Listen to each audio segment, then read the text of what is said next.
Na konci roku 2025 dropnul Vince Gilligan, tvůrce Prňkového táty a Volejte Saulovi, jedněch z nejlepších seriálů poslední doby, další banger.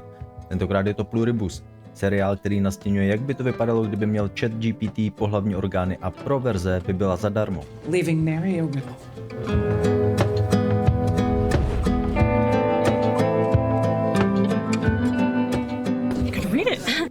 Dříve než se pustíme do hodnocení nového seriálu, musíme se zbavit toho slona v místnosti. Pokud je tu někdo, kdo ještě neviděl Prňkového tátu a Volejte Saulovi, v následujících vteřinách si prosím stlumte zvuk, jelikož se chystám do éteru pustit pár spoilerů. Atención! Příběh Waltera Whitea z Prňkového táty je krásnou sondou do duše člověka, který pod vlivem nabývající moci a peněz otáčí svůj morální kompas o 180 stupňů. Právě toto, alespoň z mého pohledu, byl nosný pilíř celého příběhu. Sledování naprostého morálního rozkladu jedince.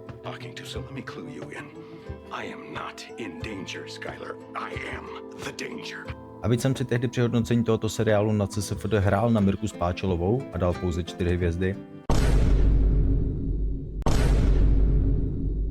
zpětně musím říct, že to byla chyba a seriál se samozřejmě zaslouží hvězdiček 5. Nejinak je tomu i u Volejte Saulovi. Jej sleduje, co se stane s jedincem, když postupně odbržďuje jednu morální brzdu za druhou.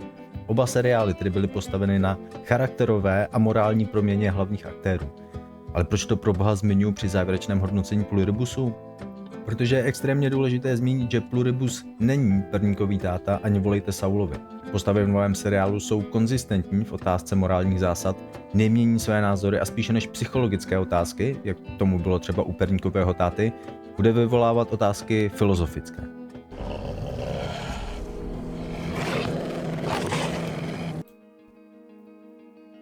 Jak je již z titulku patrné, bude se jednat o hodnocení první sezóny seriálu, který bude mít téměř jistě sezon několik. Nutno říct, že Apple si první sérii objednal už v roce 2022 a trvalo to dlouhé 3 roky, než jsme ji mohli vidět na obrazovkách, byť je tedy do tohoto časového úseku třeba zařadit i stávku scénáristů v Hollywoodu. Že bychom se tedy pokračování dočkali už letos je asi stejně pravděpodobné, jako že si Tomio Okamura vyvěsí z okna svého domu ukrajinskou vlajku. A upřímně ani potom nějak zásadně netoužím. Pluribus má tedy zatím 9 epizod, hlavním tvůrcem a zároveň režisérem je Vince Gilligan a ústřední postavy hrají Karolína Vidra a především Rhea Seehorn, která zářila už ve zmiňovaném seriálu Volejte Saulovi. O tom, jak skvělá volba byla dát hlavní roli právě Rhea, budu mluvit ještě později. Zbavil jsem se slona v místnosti, vyspojiloval jsem vám 2 seriály a ještě si stihl udělat prdel z Okamury. Nyní je, myslím, už konečně čas zmínit hlavní premisu hodnoceného seriálu. To je myšlenka, že lidstvo zasáhnou podivné vesmírné vibrace a až na pár jedinců jsou všichni sroceni do jakéhosi kolektivního vědomí, něco jako živoucí AI. Příběh pak sleduje počínání hlavní postavy Carol, úspěšné, ale neustále mrzuté spisovatelky, která se pokouší tento děj napravit a vrátit lidstvu jejich individualitu. Jako jedna z málo totiž kolektivnímu vědomí nepropadla. Námět Pluribusu je tedy rozhodně zajímavý a nebál bych se ho označit i za celkem originální. Byť filmů s touto tématikou je plno, tak detailně propracované jako tento seriál nejsou. Skoro to na mě působilo dojmem, že prakticky celou první sérii si režisér rozestavuje figurky na šachovnici a připravuje se na pozdější hru. Hned tady totiž musím zmínit největší neduch celého díla a to je jeho tempo. První 2 epizody se ještě celkem dají označit za svižné nebo alespoň normální co do tempa vyprávění. Zbytek série je však tempo extrémně pomalé a vůbec se nedivím divákům, kterým to přišlo až nutné. Ano, tempo je pomalé, ale pokud nás tvůrci vrhnou do takto nepředstavitelného a neprobádaného světa, je třeba věnovat spoustu času na vysvětlení jeho zákonitostí. Tak přesně takhle bych na kritiku reagoval, kdyby to byla pravda. Tvůrci nám totiž vysvětlí pouze základní pravidla toho, jak svět nyní funguje. Všechno ostatní je však vysvětleno pouze náznaky a nepamatuju si, kdy naposledy jsem viděl film či seriál, ve kterém by tak moc záleželo na vlastní interpretaci děje.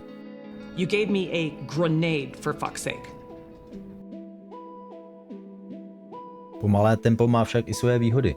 Díky němu je čas na pořádné vykreslení postav, na úderné dialogy i zajímavé vtipky a reference, na které by při rychlém stylu vyprávění nebyl čas. Tohle všechno Pluribus má. Nemá však 2 věci. Tou první je, což je pochvalné, logické díry v příběhu. Tvůrci si dávají velmi záležet, aby se věci odehrávaly v rozmezí nějakých logických mantinelů, ale příběh nemá, nebo alespoň zatím ne, jakýkoliv vývoj postav. Jak jsem již zmiňoval, nosný pilíř perníkového táty zde není. Postavy jsou konzistentní v názorech i morálce, nepočítám-li myšlenkový veletoč jedné z postav ke konci série, a právě proto zde nedávají žádný smysl dlouhé záběry na postavy, protože neprochází žádným morálním dilematem, s ničím nebojují a je tudíž snadno predikovatelné, jak se zachovají. S tím pak souvisí i dějové zvraty, kterých je tu minimum a rozhodně nejsou takové, že by člověka porazili jako 1,5 tuny amerického strojírenství. Snažím se jakémukoliv vyzrazení příběhu vyhnout, jak jen to jde, ale v dalších částech hodnocení se již bohužel nevyhnu pár slovům, které asi budou klouzat na hraně spoilerů. Jestliže příběh jako takový logické díry nemá, pak chování hlavní postavy Carol je co do logiky děravé jako 30% Emmental, alespoň tedy v prvních epizodách. Po, říkejme tomu třeba velký třesk, se Carol prakticky vůbec neptá na to, co se děje, jaké to má důsledky, co může dělat, jak dopadly ostatní, nebo jak může průběh událostí zvrátit. Celý svět je v totální prdeli, na drátě má kolektivní vědomí, který odpoví všechny možné otázky, ale ona místo toho leží na gauči a ožírá se. V těchto dílech je Carol vyloženě otravná, jelikož se nechová tak, jak by se logicky chovat měla. V dalších dílech pak už začne používat racionalitu a logiku, jak se na inteligentní spisovatelku sluší, a její jednání mi bude velmi sympatické, ale rozjezd dobrý určitě nemá. Ale pozor, zde kritizuji to, jak je postava napsaná, nikoli jak je zahraná, protože všechny tyto polohy zvládá Rhea Seehorn absolutně s přehledem a pokud snad někdo pochyboval o tom, že sama nedokáže utáhnout celý seriál, tak byl na omyl. Do seznamu pro mě sympatických hereček se pak definitivně dostala, když si na Globech šla vyzvednout cenu pro nejlepší herečku v dramatickém seriálu a na pódiu působila stejně nervózně jako já před tabulí na základce, když jsem měl prezentovat nějaký trapný projekt. Prescription for beta blockers, but I did not. Sorry. I'm gonna do my best.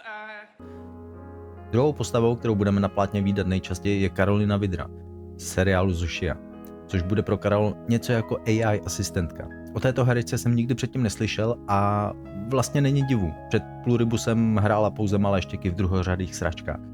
V seriálu Vince Gilligana však působí naprosto skvěle a uvěřitelně. V budoucnu budu sledovat její další kroky nejen ve filmové kariéře, ale i v té modelingové. Pokud jsem to totiž ještě nezmínil, je to docela kost. Thank you.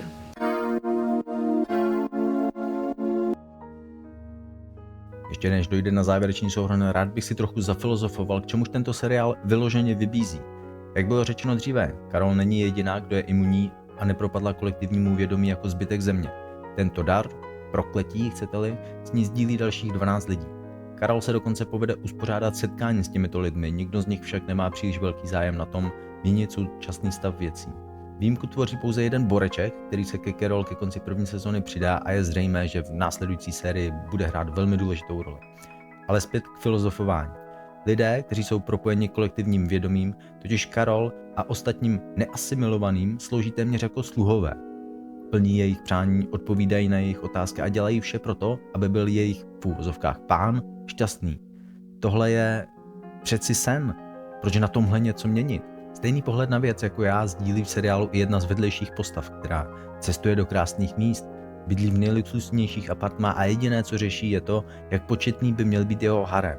Ani nevím proč, ale považoval jsem za nutné zmínit, že tato postava má moje sympatie a pokud by někdy opravdu došlo k okolnostem jako v Pluribusu, choval bych se do puntíku stejně a nechápal bych lidi, kteří by to měli hozený jinak.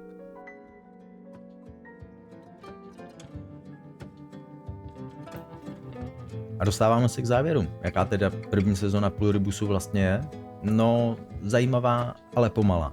Řemeslně je to výborně odvedená práce, kterou však brzdí šnečí tempo a nulový vývoj postav. Takže je to jasný.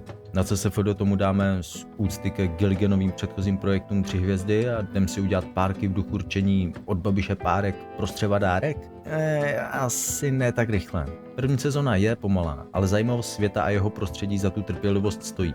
Nehledě na spoustu nevyřčených filozofických otázek, které seriál klade, ale častokrát tak skrytě a sofistikovaně, že je těžké je najít. Tohle totiž ani náhodou není seriál, který si unavení pustíte před spaním. Žádá od diváka plnou koncentraci a soustředění, aby byl schopen odhalit různé skryté otázky a reference. To, jaký Pluribus je, asi nejlépe ukáže moje zkušenost po dokoukání posledního dílu. V něm byl hezký cliffhanger na druhou sezonu a já, už trochu unavený a připravený jít spát, jsem si šel k umělé inteligenci narychlo ověřit, jestli moje teorie o tom, jak by mohl seriál pokračovat, zní logicky. Vyvinula se z toho půlhodinová debata plná filozofických otázek, dilemat a teorií. A přesně tohle je Pluribus. Pokud si žádáte jednu hubku, nad kterou nechcete příliš důmat, nemá vám toho moc co nabídnout. Jestliže mám ale hlubší přemýšlení nad tématy, jako je umělá inteligence, fungování systému nebo lidská individualita, nedělá problém, v poklidu akceptujete pomalé tempo a budete se bavit náramně. You are traitors. You are traitors to the human race!